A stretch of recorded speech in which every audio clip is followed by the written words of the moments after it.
አርሰናል የቼልሲ ፈተና በርትቶበት ከማዕዘን ምት በተነሱ ጎሎች ቢያሸንፍም የመጨረሻዎቹ ደቂቃዎች ጭንቀቱ ግን ነጥብ ሊያስጥለው ቀርቦ ነበር። ከገደል ጫፍ ላይ ነው ትላንትና መድፈኞቹ የተረፉት ማለት ይቻላል። 10 ተጫዋቾች ሲሆን ባለጋራ እንዲያውም እንዲህ ያለ ቡድን ተጽዕኖን ከፍ ያደርጋል እንጂ ኮንትሮሉን ያጣል።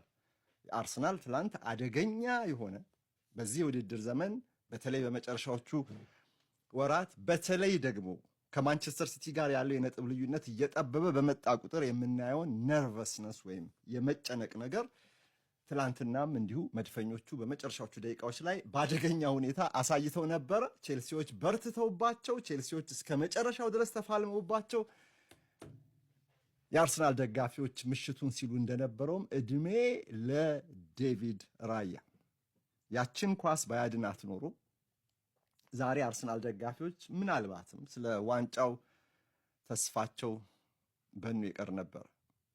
ሚኬል አርቴታም ያመነው ጉዳይ ነው። እንግዲህ አሸናፊ ቡድን